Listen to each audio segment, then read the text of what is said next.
abnormal loss. 13th adjustment. What do you mean by abnormal loss? जो normal नहीं है, क्या डेफिनेशन दी है यार? एक नॉर्मल लॉस क्या होता है? जो हम एस्टिमेट करके रखते हैं कि यार ये तो नुकसान हमें हो ही सकता है, ठीक है। जैसे मैं कोई भी बिजनेस कर रहा हूं, मुझे लगता है कि यार मेरे एक दो आइटम्स तो डैमेज हो ही सकते हैं, that is a normal loss. But abnormal जो मैंने सोचा नहीं था, जैसे फ्लड्स आ गए, अर्थक्वेक। आपने वो मूवी देखी है OMG, ठीक है, कांतिलाल है ना, उसकी शॉप, रात को सोए, सुबह मिली नहीं, क्यों?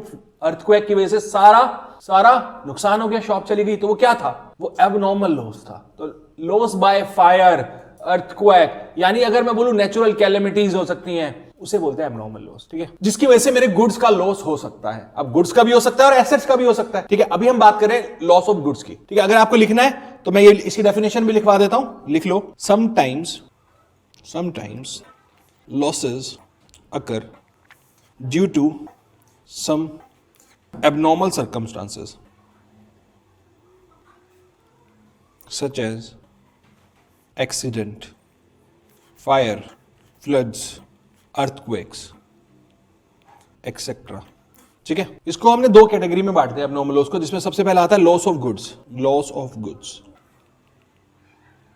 ठीक है, अगर ऐसा abnormal लॉस होता है गुड्स का, तो एंट्री क्या पास होती है मैं आपको बताता हूं। फर्स्ट, अब वो किसी भी वजह से हो सकता है, फ्लड हो सकता है, अर्थक्वेक हो सकता है, फायर हो सकता है, ठीक है। तो हम लिखते हैं लॉस बाय एक्सीडेंट। मैं एक वर्ड दे रहा हूं, एक्सीडेंट, ठीक है, एक्सेट्रा, आप समझ जाएंगे।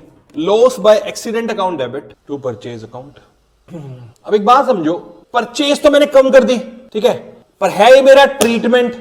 Loss by accident account debit to purchase account. And second entry, P&L account debit to loss by accident account, ठीक है।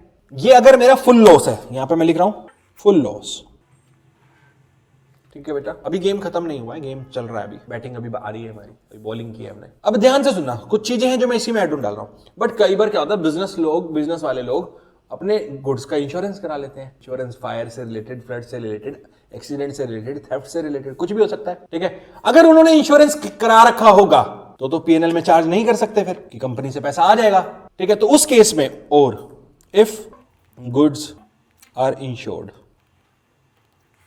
ठीक है, तो उस केस में मैं इंश्योरेंस कंपनी को कहूंगा पैसा, मुझे पैसा दो। तो उस केस में एंट्री हो जाएगी इंश्योरेंस क्लेम या इंश्योरेंस कंपनी अकाउंट डेबिट। मैंने अपना एक डेटर खड़ा कर दिया, मैं इंश्योरेंस कंपनी को कहूंगा टू लॉस बाय एक्सीडेंट, ठीक है। लॉस बाय एक्सीडेंट, मैंने किससे को बोला? इंश्योरेंस कंपनी को, प्लीज मुझे पैसा दे दो। अब इसके बाद फिर दो केस हो सकते हैं। Insurance company admitted full claim, जितना हमने बोला उसने उतना पैसा दे दिया, और दूसरा केस एडमिटेड पार्ट क्लेम, ठीक है। अगर उसने फुल क्लेम एडमिट कर लिया तो मुझे सारा पैसा आ जाएगा। तो नेक्स्ट एंट्री हो जाएगी, एक ही एंट्री होगी उस केस में, bank account debit to insurance company या इंश्योरेंस क्लेम अकाउंट, ठीक है बेटा, पैसा आ गया मेरे पास। बट अगर उसने पार्ट क्लेम एक्सेप्ट किया, तो जितना क्लेम उसने एक्सेप्ट किया उसके लिए तो ये वाली सेम एंट्री हो जाएगी, जितना आ गया। बाकी जो बचा हुआ है वो मुझे फिर P&L से चार्ज करना पड़ेगा, P&L account debit to loss by accident account. नहीं बेटा, P&L और ट्रेडिंग में जाएंगे। देख, इसका मतलब क्या हुआ? अगर मैं P&L बना रहा हूं, ठीक है, पार्ट क्लेम आया है, बस। तो मैं तो एंट्री के थ्रू आपको बता रहा हूं कि कौन कौन से अकाउंट या फाइनेंशियल्स इंपैक्ट होने वाले हैं, कहां का ट्रीटमेंट हो रहा है। इसे समझ आया बेटा? सिंपल सी बात है बेटा। अगर उसने देखो, ध्यान से एक बार आपको इस फाइनेंशियल में ट्रीट करके दिखा दूं, है ना। ये देखो, ध्यान से देखो, मैं केस ले लेता हूं बेटा। मान लो एक एग्जांपल लिया, 10,000 रुपीज के गुड्स डिस्ट्रॉय हो गए, ठीक है, हाँ या ना। तो बेटा केसेस बनाते हैं। केस 1 कि इंश्योरेंस ही नहीं है, नो इंश्योरेंस, तो क्या करेंगे? केस 2 फुल इंश्योरेंस, ठीक है। केस 3 40% इंश्योरेंस, ठीक है। जितने भी इंश्योरेंस, तीनों केस पे के थ्रू करें। तो देखो, सबसे पहले मैंने ट्रेडिंग एंड P&L अकाउंट। मैं पहले केस 1 ले रहा हूं, ये मेरा ट्रेडिंग एंड P&L अकाउंट है, ठीक है। तो मैंने क्या किया होगा, 2 परचेजेस हैं यहां पे, जितने के भी हैं उसमें से लेस कर दिए होंगे लॉस बाय एक्सीडेंट वाले 10,000, ठीक है बेटा, पहला ट्रीटमेंट। दूसरा, अब इंश्योरेंस नहीं है तो P&L में जाएगा पूरा, तो मैंने P&L में नीचे 2 लॉस दिखा दिया होगा बाय एक्सीडेंट, 10,000। केस नंबर 1 ठीक है, ओके हो गया, दोनों ट्रीटमेंट हो गए, है ना। केस नंबर 2, ये पीएनएल है ना, ये पीएनएल है, ठीक है। केस नंबर 2 फुल इंश्योरेंस है, तो बेटा मैंने फिर क्या किया होगा, to purchase minus loss. Purchase debit किया ना बेटा, क्रेडिट कर दिया ना वापस, तो परचेज में से स्टॉक को कम किया ना तूने, ठीक है, क्योंकि वो स्टॉक अब हमारे लिए सेलेबल है ही नहीं, तो इसलिए मैंने परचेज ही लेस कर दी। यहां तो कोई प्रॉब्लम। अब फुल इंश्योरेंस है, ठीक है, 100% इंश्योरेंस है, तो मेरी एंट्री क्या हुई होगी, insurance company account debit to loss, ठीक है। तो मैंने क्या किया होगा, मैंने बैलेंस शीट में बाय इंश्योरेंस कंपनी या क्लेम के अकाउंट से एक डेटर खड़ा कर दिया होगा। आई बात समझ में। अभी अज्यूम कर रहा हूं उससे मिला नहीं, अगर उसने मुझे दे दिया, उसने बता दिया, इंश्योरेंस कंपनी ने पूरा अमाउंट दे दिया, ठीक है, तो फिर मैं ये हटा दूंगा, बैंक बढ़ा दूंगा, बाय बैंक, जितने से आया 10,000 से इंक्रीज कर दूंगा। आई बात समझ में।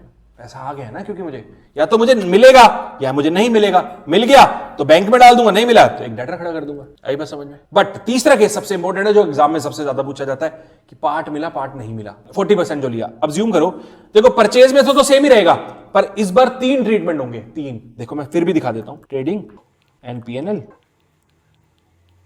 टू परचेज माइनस लॉस, ठीक है, मतलब 10,000 का, ठीक है। उसके बाद यहां पे पीएनएल है, तो टू लॉस बाय एक्सीडेंट, जितना मुझे नहीं मिला, ठीक है, 60% नहीं मिला तो 6,000, और उसके बाद जितना मुझे मिलने वाला है जो इंश्योरेंस कंपनी देगी उसको बैलेंस शीट में बाय इंश्योरेंस कंपनी, अगर मिलने वाला है, और अगर मिल गया है तो बाय बैंक 4,000 से इंक्रीज कर दूंगा।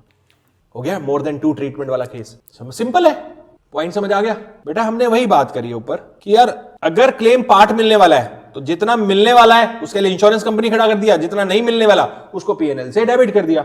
लॉस की तरह मान लो मैंने बोला कि 10,000 रुपया क्लेम था, 60% मिलेगा, 40% नहीं मिलेगा, जितना मिलेगा उतना मैं एंट्री कर दूंगा bank account debit to insurance company account, ठीक है। आई बात समझ में। और लॉस को चार्ज कर दूंगा वहां से, सिंपल सी बात है। और जितना नहीं मिलेगा उसको पीएनएल से चार्ज कर रहा हूं। पॉइंट समझ आया। बस मैंने एक केस लिया, आप नोट कर लो ना एक यहां से, जहां से हमने स्टार्ट किया। अभी तक आपने नोट किया है, आप तक कहां तक, यहां तक नोट हो गया था। हाँ ये लो, यहां से नोट करो, केसेस भी नोट कर लेगा। ये केस नंबर 3 है बेटा। देखो एग्जाम्पल हमने लिया कि 10,000 रुपीज का लॉस हुआ था, 60% एक्सेप्ट नहीं हुआ, इंश्योरेंस नॉट एक्सेप्टेड। बेटा केस 2 हमने बोला 100% इंश्योरेंस क्लेम है, तो परचेज में से लेस किया और इंश्योरेंस कंपनी से 10,000 डेटर खड़ा कर दिया इंश्योरेंस कंपनी के नाम से। अगर पैसा रिसीव हो गया होगा तो बैंक में बढ़ा देंगे, ये वाली ये नहीं करेंगे, फिर और आएगा ना। चले आगे। अगर बी की बात करो, लॉस गुड्स के साथ साथ लॉस ऑफ एसेट भी हुआ है। ये बिल्कुल सिंपल है, आप बताओ एसेट का लॉस हुआ है, लॉस ऑफ एसेट है, तो क्या ट्रीटमेंट होना चाहिए। 2 चीजें, एक तो पीएनएल में डेबिट हो जाएगा फर्स्ट, दूसरा है बैलेंस शीट में से एसेट में लेस हो जाएगा। सिंपल है। Be done. अच्छा, एक जो 13 to 16 हम जो एडजस्टमेंट कर रहे हैं ना, गुड से रिलेटेड ही होंगी सारी। एक तो ये की है हमने, ठीक है। अब नेक्स्ट 3 बिल्कुल सिंपल है, इजी है। चले आगे। चले, बिल्कुल सिंपल है, वो आपको आती है वैसे, बट फिर भी मैं आपको बता रहा हूं। चले आगे। डन। तीनों साइमल्टेनियसली समझेंगे, 14, 15 एंड 16। 7 समझते हैं। 14th है charity in form of goods, ठीक है। 15th है goods distributed as free samples, and 16th है ड्रॉइंग्स इन गुड्स।